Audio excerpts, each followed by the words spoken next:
Diduga hilang kendali, sebuah truk tronton menabrak sebuah rumah makan serta sebuah mobil yang terparkir di halaman warung di Sragen, Jawa Tengah.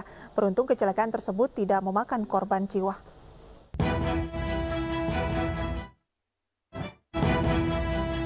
Sempat terekam CCTV warga, kecelakaan truk tronton dari arah barat ke timur di Jalan Raya Solo, Sragen, Jawa Tengah. Truk kehilangan kendali melaju ke kiri jalan dan menyerempet pohon hingga akhirnya menabrak pagar rumah makan.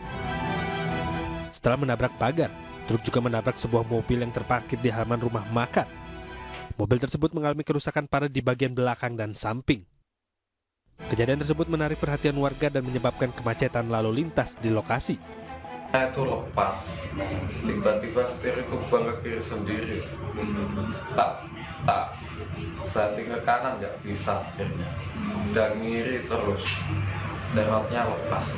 Bus hilang kendali pada saat berjalan dari arah barat ke arah timur, truk tersebut hilang kendali, kemudian truk tersebut menabrak pohon, kemudian menabrak pagar rumah, menabrak kanopi rumah, teras rumah, dan juga satu buah unit mobil Karimun, Suzuki Karimun.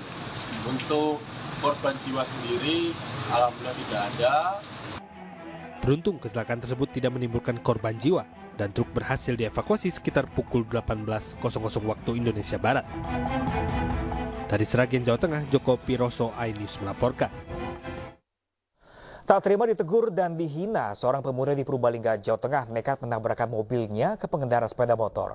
Akibatnya 6 sepeda motor rusak dan 7 orang mengalami luka lecet dan harus menjalani perawatan di rumah sakit. Sebuah pick-up menabrak 6 sepeda motor berikut pengendaranya yang sedang terparkir di pinggir jalan masuk desa Siwarak, Kecamatan Karangreja, Purbalingga, Jawa Tengah. Bagian depan mobil ringsek usai menabrak, sedangkan 6 sepeda motor yang tertabrak kondisinya rusak parah. Selain menabrak sepeda motor, 6 orang pengendara dan 1 orang pembonceng mengalami luka lecet dan harus dilarikan ke puskesmas dan rumah sakit.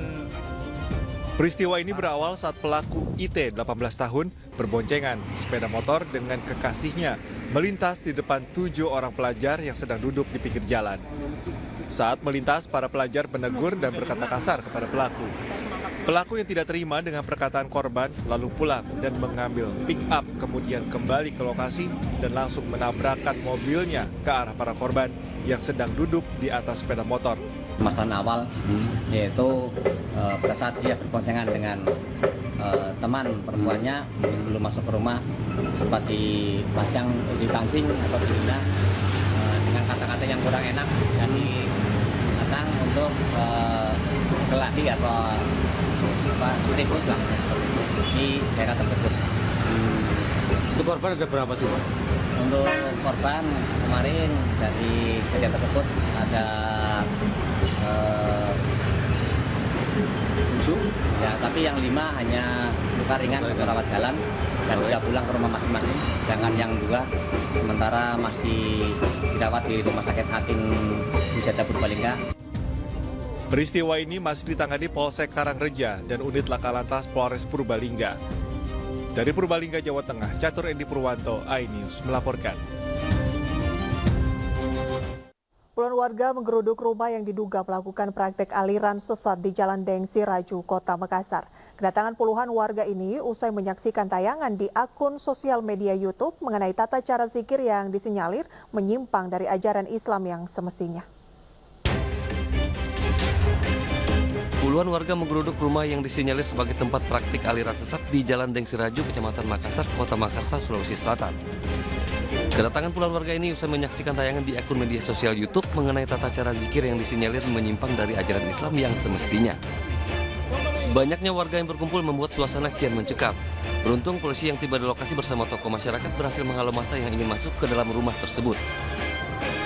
Kedua belah pihak selanjutnya dipertemukan di Mako Polsek Makassar untuk mengkonfirmasi terkait ajaran kelompok yang berjumlah 5 orang ini dan telah berlangsung selama 2 bulan. Kelompok yang diduga menyimpang membantah jika mereka melakukan ajaran sesat. Mereka berdalih video yang tersebar adalah rekaman potongan atau tidak utuh. Perwakilan MUI Kecamatan Makassar menghimbau kelompok tersebut untuk tidak melakukan kegiatan yang diduga menyimpang sampai hasil pengkajiannya jelas agar tidak menimbulkan keresahan di tengah masyarakat. Sementara itu, polisi hanya akan bertindak untuk mengamankan dan memfasilitasi pertemuan kedua belah pihak. Menjaga dan hal-hal yang tadi masyarakat katakan itu ada sesuatu, ya kita menghimbau untuk jangan dulu mengadakan kegiatan semacam itu sampai nanti semuanya sudah akan menjadi jelas. Pihak kepolisian yaitu menyerahkan keputusan daripada MUI untuk menyelesaikan apa betul kegiatan-kegiatan yang dilakukan menyalahi aturan atau tidak. Kita dari pihak kepolisian hanya mengamankan saja situasi yang ada di wilayah kami. Petugas MUI Kecamatan Makassar akan melakukan pengajian berdasarkan video yang beredar sebelum memberikan fatwa ajaran tersebut menyimpang atau tidak. Dari Makassar, Sulawesi Selatan, Syahrul Adiaksa, iNews melaporkan.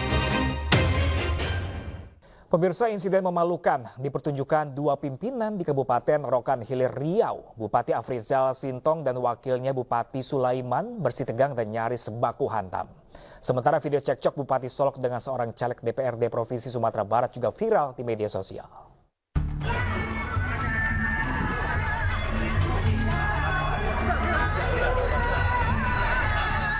Tepat di tengah khalayak ramai, insiden memalukan antara Bupati Rokan Hilir Afrizal Sintong dan Wakil Bupati Rokan Hilir Sulaiman yang nyaris baku hantam terjadi saat menghadiri acara pelantikan kepala desa di Desa Pekaitan Rokan Hilir. Peristiwa ini pun viral di media sosial. Awalnya tampak keduanya sedang berdiskusi saat acara pembukaan sedang berlangsung. Namun entah apa yang menjadi topik pembahasan sehingga keduanya mulai bersitegang hingga nyaris baku hantam di hadapan peserta acara. Beruntung aksi keduanya segera dicegah oleh undangan lain. Keduanya juga segera dijauhkan. Hingga saat ini belum ada pernyataan resmi terkait alasan Bupati Rokan Hilir Afrizal Sintong dan Wakil Bupati Rokan Hilir Sulaiman hingga nyaris baku hantam tersebut.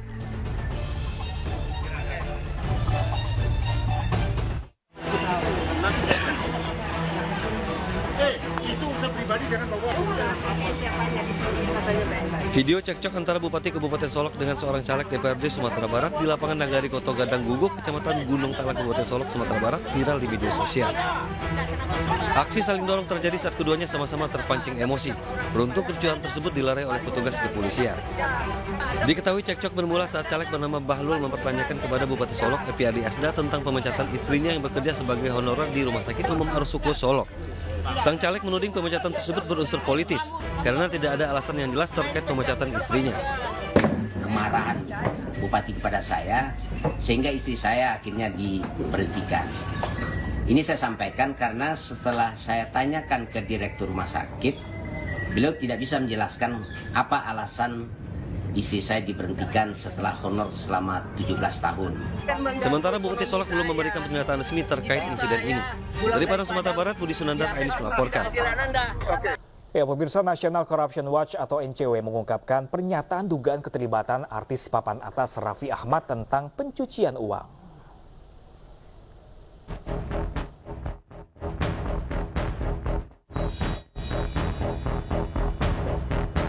Selebritis Raffi Ahmad diduga terlibat skandal pencucian uang mencapai ratusan miliar rupiah. Dugaan diungkapkan Ketua National Corruption Watch, Hanifa Sutrisna. Dugaan berdasarkan bukti yang telah dikumpulkan NCW. Sumber kekayaan Raffi Ahmad ini sebagian diduga berasal dari terduga korupsi. Diduga terdapat ratusan rekening yang dimiliki Raffi Ahmad untuk menjadi kantong semar mengelola uang-uang haram yang berasal dari terdakwa kasus korupsi. Sementara itu, Raffi Ahmad membantah harta kekayaannya berasal dari dugaan korupsi pencucian uang. Ya apalagi aku kaget juga, dibilang ada pencucian uang lah, itulah. Sama sekali nggak ada. Aku, ini percaya nggak percaya, cek aja. Ini gedung juga masih ada cicilan, masih ada semua. Jadi ya mungkin karena sekarang lagi tahunnya politik, dan juga ya aku nggak ngerti lah. Sebenarnya aku bukan politikus, dan aku juga ya mungkin karena aku mensupport salah satu paslon, ya ada yang suka, ada yang nggak suka, tapi intinya aku jelaskan bahwa itu tidak benar.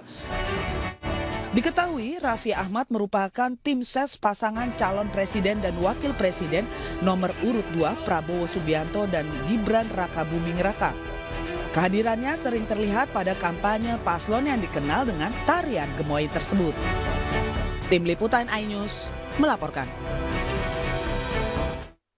Dan pemirsa, untuk membahas selengkapnya dugaan skandal pencucian uang yang melibatkan selebritis, kami telah terhubung dengan Ketua National Corruption Watch atau NCW Hanif Sutrisna dan juga pakar tindak pidana pencucian uang yaitu Ibu Yenti Garnasi. Ya, selamat siang Bapak Ibu, terima kasih telah bergabung bersama kami di Ayu Siang kali ini. Selamat siang. Oke, kita mungkin ke Pak Hanif terlebih dahulu. Pak Hanif, ini bagaimana Pak Hanif cara kerja NCW hingga akhirnya bisa menyimpulkan dugaan adanya tindak pencucian uang yang melibatkan Raffi Ahmad yang sempat geger kemarin? Baik, ini bermula sebenarnya dari pengaduan masyarakat yang datang ke kami yang mengatakan bahwa ada seorang artis ternama yang berinisial R yang kami sudah sebut kemarin itu Raffi Ahmad ini menerima uang dari seorang terdakwa korupsi. Dan ini bermula dari pengaduan dari masyarakat ini mengatakan bahwa yang menempatkan uang ini hingga saat ini tidak bisa menghubungi saudara R. Karena dia bilang sudah menempatkan puluhan miliar dan tidak hanya kepada saudara R, ada beberapa orang artis juga, dan setelah beberapa bulan ini tidak bisa dihubungi. Artinya ada kebutuhan ekonomi yang dibutuhkan oleh si terdakwa ini, tapi si Raffi ini tidak bisa dihubungi katanya. Kemudian dari informasi itu berkembanglah kami lihat laporan-laporan lumas kami yang lain. Ada laporan lagi yang akhirnya kami dapatkan bahwa salah seorang dari lumas ini merasa kecewa bahwa laporan mereka terkait ada hubungan Raffi Ahmad dengan saudara terdakwa R yang merupakan juga kasus suap dan korupsi dari pajak, mengatakan bahwa pengaduan itu sudah sampai ke KPK dan sudah dikatakan juga hubungannya relasinya sangat kuat sekali antara saudara R ini dengan saudara A. Dan kalau kita lihat penyangkalan yang dilakukan oleh saudara R ini bahwa tidak kenal dengan saudara A, tidak ada hubungan sama sekali dengan saudara A, tapi belakangan baru diakui bahwa dia salah satu dari kolega dia merupakan menantu dari saudara A ini menjadi partner bisnis atau koleganya saudara R ini di salah satu bisnisnya di Rans, ya kan. Nah, ini memperlihatkan bahwa dugaan-dugaan yang disampaikan melalui Dumas ini sebenarnya tinggal kita meminta dari PPATK. Kemarin kami mencoba menghubungi jaringan kami yang ada di PPATK mengatakan bahwa sejak 8 bulan 9 bulan yang lalu sebenarnya PPATK dengan mulai gaduhnya ada dugaan pencucian uang karena ada keterlibatan Raffi di skema Ponzi-nya Fahrenheit, apalagi itu ATHG atau apa namanya itu. Nah, ini memperlihatkan sebenarnya dari PPATK sendiri, dari kepala PPATK pada saat itu ingin menyampaikan ada curigaan terhadap aliran keuangan tidak wajar yang masuk ke line bisnisnya Rans yang Raffi Ahmad, yang ada 8 line bisnis yang dikelola Raffi sekarang. Dan ini semakin menggurita. Pertanyaan sederhana aja. Jadi setelah kami kaji beberapa laporan dari pengaduan masyarakat ini, kami kaji tumbuhnya keuangan atau bisnisnya saudara R ini sangat tidak wajar. Orang yang bisa 20 tahun, 30 tahun berbisnis, saya kasih contoh aja seperti Sandiaga Uno, siapa lagi yang pengusaha muda yang sukses ini, Erwin Aksa, siapa lagi yang menurut saya yang bisnisnya sukses sekali, tidak bisa mengumpulkan uang triliunan dalam jangka waktu 5 tahun, 6 tahun. Nah, hal inilah yang memperkuat dugaan kami dan modus-modus yang disampaikan oleh si masyarakat yang mengadu ini, bahwa modus yang dilakukan adalah dengan menceritakan bahwa dia akan membuka bisnis yang nilainya triliunan, dia akan membeli lahan sekian hektar, kemudian dia akan membangun lagi, diceritain dengan lengkap bahwa ada proyek di Bali yang nilainya mungkin akan mencapai 5 triliun. Jadi marketing komunikasi dilakukan seperti itu. Artinya untuk layeringnya, untuk bisa di placementnya udah ada, cangkangnya sudah ada. Jadi begitu ya gimana? Berarti Pak Hanif, apakah bisa dikatakan bahwa kan yang beredar ini bahwa terduga terlibat pencucian uang ratusan miliar, tapi ini lebih kalau mendengar apa yang Pak Hanif baru sampaikan sudah lebih ke triliunan begitu ya angkanya? Ya, kalau dari pembahasan akhirnya kami lakukan pendalaman terhadap masyarakat ini, itu udah triliunan sebenarnya. Cuman yang jelas terlihat itu dia bilang ratusan miliar yang sudah ada dari yang mengaku bahwa uang saya ada sama saudara R, tapi saya hubungi sudah nggak bisa.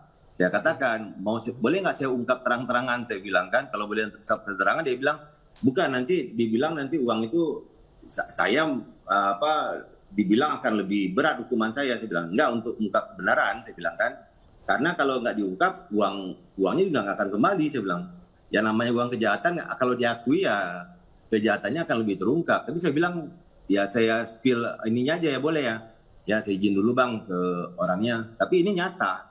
Dan nggak hanya saudara R aja, uang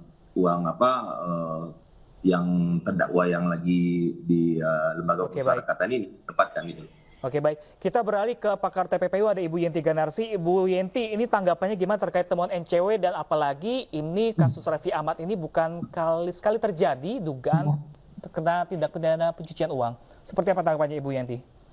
Ya, tadi sudah disampaikan dari NCW ya, bahwa gamblang itu sebetulnya ya, apalagi sudah ada terdakwa kejahatan yang menghasilkan uang, yang kemudian terdakwa itu sendiri mengatakan bahwa uangnya mengalir ke seseorang, R lah, taruhlah, seperti itu. Ini kan harusnya didalami oleh penyidik ya, untuk mencari, karena gini, dengan adanya rezim anti pencucian uang, ketika ada terdakwa, ada penyidikan dan sudah menentukan terdakwa atau tersangka ini.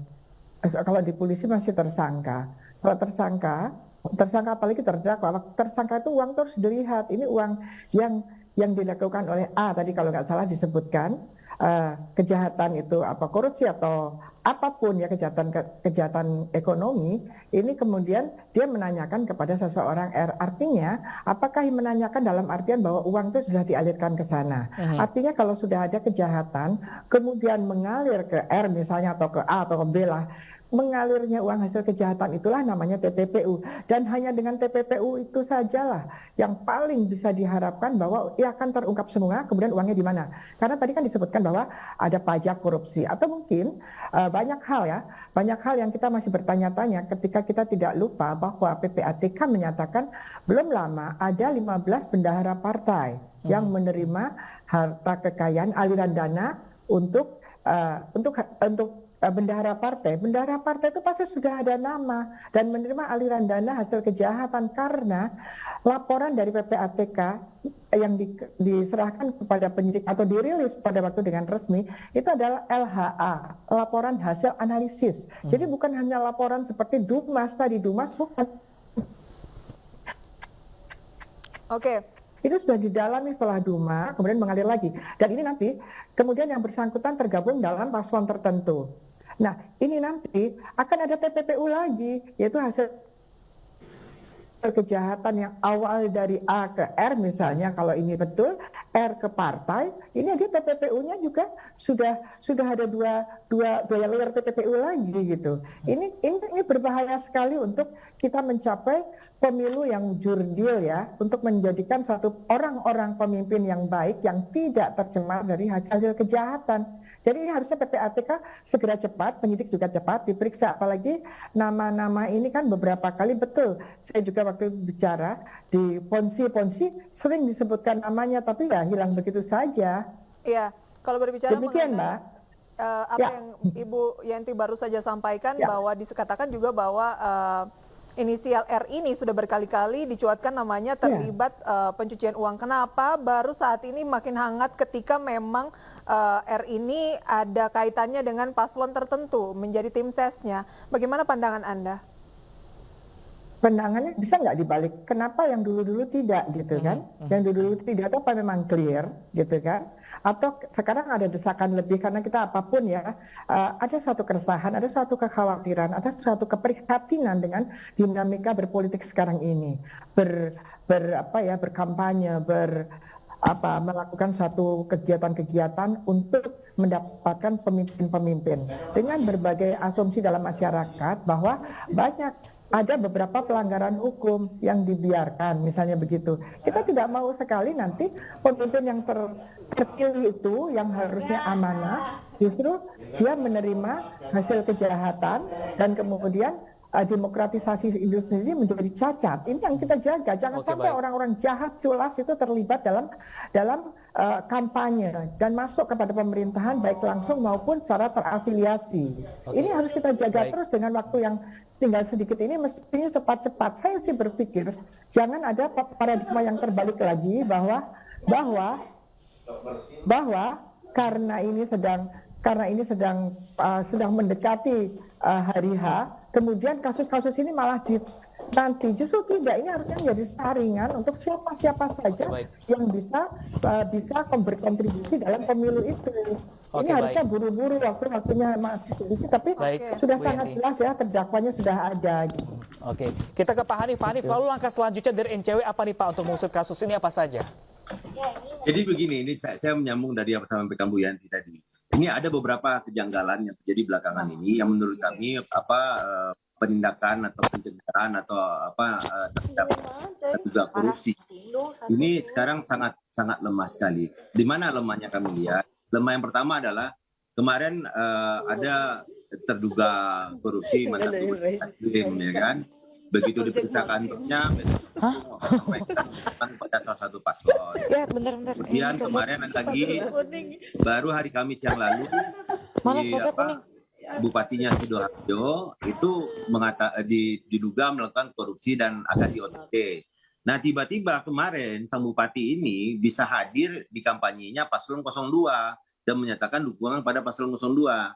Dan catatan lebih besar adalah ada ungkapan disampaikan oleh Kepala PPATK, Saudara Ivan, mengatakan bahwa ada sebesar 555 triliun dari total 1.500 triliun proyek strategis nasional itu mengalir ke rekening atau terakumulasi dalam kekayaan oknum ASN dan oknum TNI Polri. Nah ini kenapa sudah ada LH dari PPATK tidak ditindaklanjuti oleh aparat penegak hukum? Disinilah kami dari NCW dengan kawan-kawan lainnya, saya Menteri Rasuah, dia bertanya-tanya sebenarnya penegakan hukum terkait dengan kejahatan luar biasa korupsi ini masih akan menjadi prioritas ataukah tidak? Dan kami meminta ini, dugaan yang disampaikan melalui pengaduan masyarakat kami ini, apakah benar atau tidak terbuktinya Saudara Raffi Ahmad ini, dibuka seterang-terangnya. Saya minta kepada Kepala PPATK, Saudara Ivan, dan kami minta juga pada Kejaksaan Agung yang katanya beberapa bulan yang lalu sudah coba melakukan penyelidikan awal terhadap Saudara R ini, tapi tiba-tiba berhenti.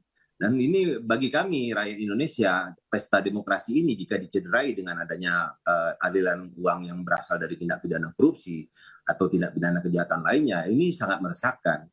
Dan ini ada lagi hal yang lebih besar yang kemarin kami baru menerima pengaduan masyarakat dan nanti lagi kami dalami, bahwa mengalirnya uang-uang ke pesta demokrasi ini tidak hanya berasal dari tindak pidana korupsi, ada tindak pidana lainnya. Tapi dalam proses pendalaman bagi kami di NCW. Baik Pak Hanif, berarti memang yang diharapkan saat ini adalah pihak berwajib mengusut tuntas kasus ini. Ya, kasus ini, makanya selalu disuarakan oleh NCW. Terlebih melibatkan nama-nama besar. Baik, terima kasih. Jangan sampai ini hilang begitu saja ya Bu Yanti. Baik, jangan sampai hilang begitu saja. Terima kasih Pak Hanif dan Ibu Yanti. Terima kasih telah bergabung bersama kami di siang kali ini. Terima kasih. Selamat siang. Pemirsa, puluhan guru besar dan sivitas akademika dari Universitas Islam Indonesia Yogyakarta dan Universitas Gadjah Mada menyampaikan petisi untuk Presiden Jokowi. Iya, petisi digelar pemirsa sebagai bentuk keprihatinan karena di masa pemerintahan Jokowi dinilai banyak terjadi penyimpangan pemilu.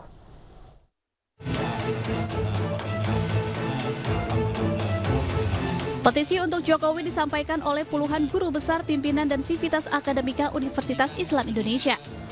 Lewat petisi berjudul Indonesia Darurat Kenegarawanan, mereka menyampaikan keprihatinan atas kondisi pemerintahan Jokowi belakangan ini. Para sivitas akademika UII menuntut Jokowi untuk tidak menyalahgunakan kekuasaan dan berhenti melakukan politisasi bantuan sosial serta meminta Capres, Cawapres, dan tim ses mundur dari jabatan mereka. Petisi ini dibuat bukan sebagai partisan, melainkan bentuk keprihatinan atas kondisi bangsa 2 pekan jelang pelaksanaan pemilu. Menuntut Presiden Joko Widodo beserta semua aparatur pemerintahan untuk berhenti menyalahgunakan kekuasaan dengan tidak mengerahkan dan tidak memanfaatkan sumber daya negara untuk kepentingan politik praktis, termasuk salah satunya dengan tidak melakukan politisasi dan personalisasi bantuan sosial. Petisi juga disampaikan sejumlah sivitas akademika yang terdiri dari guru besar, dosen, mahasiswa, hingga alumni UGM Yogyakarta.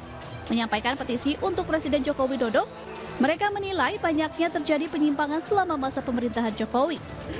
Lewat petisi Bulak Sumur, sivitas akademika UGM meminta dan menuntut Presiden Jokowi, aparat penegak hukum, semua pejabat negara dan aktor politik yang berada di belakang Presiden untuk segera kembali ke koridor demokrasi, serta mengedepankan nilai-nilai kerakyatan dan keadilan sosial.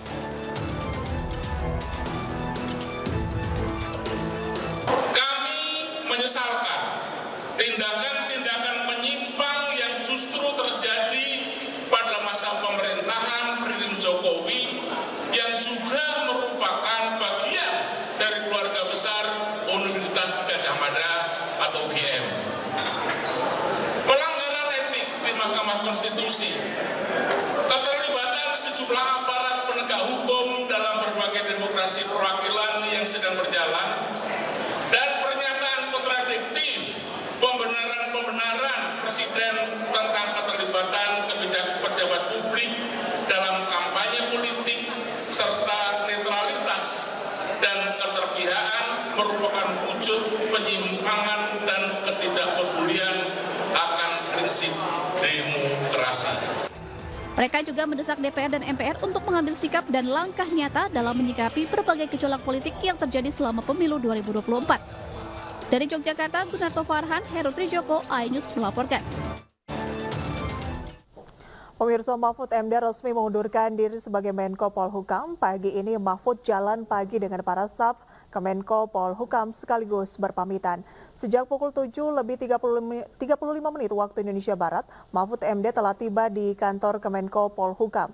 Mahfud lanjut dengan staf Kemenko Polhukam untuk jalan pagi di sekitar Monas, dan hari ini memang hari terakhir Mahfud MD sebagai Menko Polhukam agar dirinya bisa konsentrasi penuh sebagai cawapres dari nomor urut 3. Mahfud berpamitan dengan para stafnya di Kemenko Polhukam.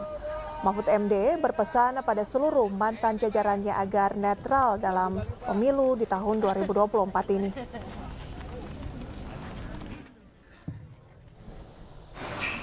Sebelumnya Mahfud MD resmi menyerahkan surat pengunduran diri sebagai Menko Polhukam kepada Presiden Joko Widodo. Mahfud MD datang ke istana pada Kamis sore dan diterima langsung oleh Presiden Joko Widodo dan ditemani oleh Mensesnek Pratikno. Mahfud MD memutuskan untuk mundur karena tidak ingin mencampur adukan jabatannya dengan posisi politiknya saat ini. Ada 3 poin yang disampaikan oleh Mahfud MD di dalam surat pengunduran dirinya. Salah satunya, ia berterima kasih kepada Presiden Joko Widodo karena telah melantiknya sebagai Menko Polhukam pada 2019 lalu. Ya, pemirsa, menghadirkan harga kebutuhan pokok yang stabil menjadi salah satu visi misi Partai Perindo untuk meningkatkan kesejahteraan masyarakat Indonesia. Hal ini diwujudkan oleh seluruh caleg Partai Perindo dengan rutin menggelar bazar sembako murah di berbagai daerah.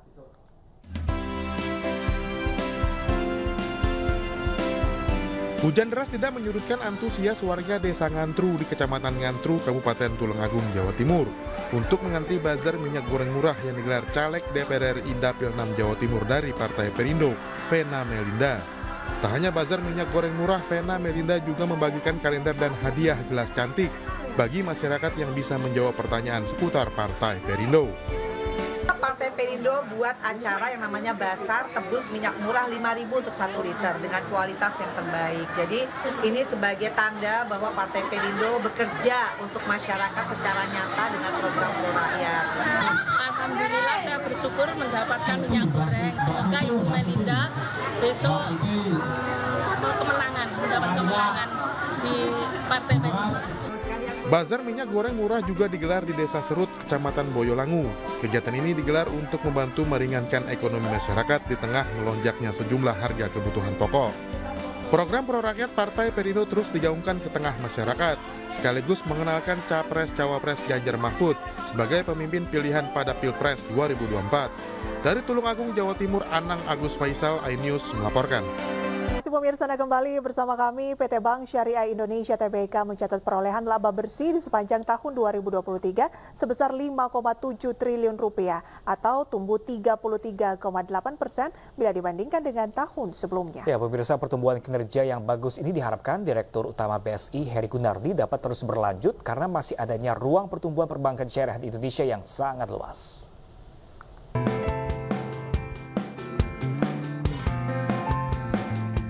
PT Bank Syariah Indonesia (TBK) mencatat perolehan laba bersih di sepanjang tahun 2023 sebesar 5,7 triliun rupiah atau tumbuh 33,8% bila dibandingkan tahun sebelumnya.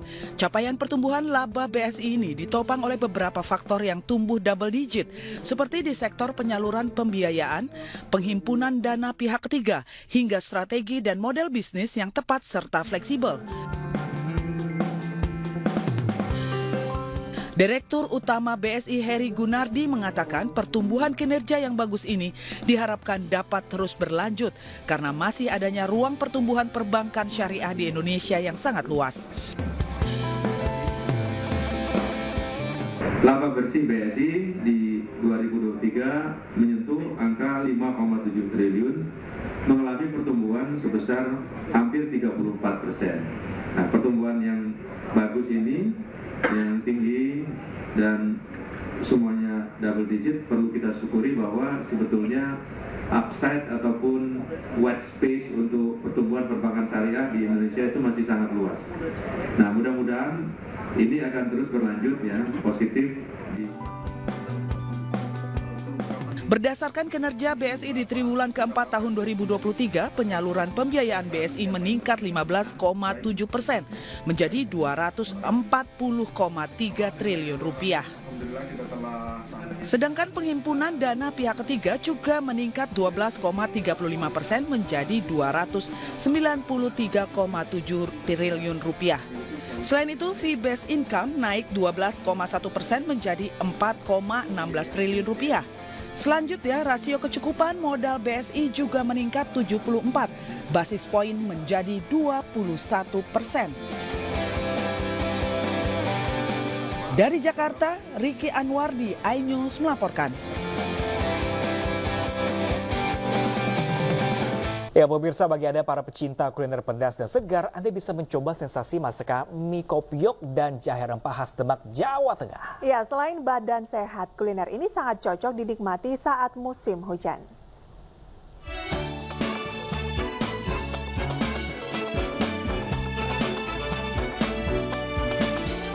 Sensasi aroma bawang putih yang kuat, sajian kuliner mie kopiok khas Demak, Jawa Tengah ini cukup berbeda dan digemari banyak pecinta kuliner. Taburan kacang goreng menjadi ciri khas masakan wilayah Pantura ini, apalagi ditambah irisan cabai yang semakin menggoyang lidah. Sensasi mie kopiok juga dipadu dengan minuman jahe temulawak rempah yang hangat. Tentunya masakan ini mampu membuat penikmat berkeringat segar. Untuk membuat kuah mie, terlebih dahulu bawang putih digoreng dan ditumbuk halus. Usai air mendidih, bawang putih halus dimasukkan bersama dengan bumbu penyedap. Agar bumbunya meresap, lauk tahu bisa dimasak bersamaan dengan rebusan kuah bawang putih. Selanjutnya mie kopiok disajikan dengan tambahan lontong. Cocok banget buat musim hujan kayak gini. Makannya anget, pedes, mantap. Minumnya juga panas. Terus di badan itu bisa menyehatkan. Rasanya ini keren banget, pokoknya mantap. Buat kesehatan oke juga. Itu minuman yang khas. Sebetulnya yang punya ide itu anak saya. Bawang putihnya itu menonjol sekali. Bawang putih sendiri kan juga bisa untuk obat, Pak, ya, katanya untuk apa ya, juga menghangatkan badan, bawang putih itu ya, kanker, ya, anti kanker. Untuk pemesan kuliner ini, penikmat bisa datang di warung angkringan Mbah Jo atau Burjo Jalan Kiai Palembang, Kelurahan Bintoro, Demak, Jawa Tengah. Hanya merogoh kocek Rp16.000, penikmat bisa menyantap mie kopiok dan wedang jahe rempah khas Demak. Bagaimana pemirsa? Tertarik mencicipi segarnya mie kopiok? Dari Demak, Jawa Tengah, Sukma Wijaya, iNews melaporkan.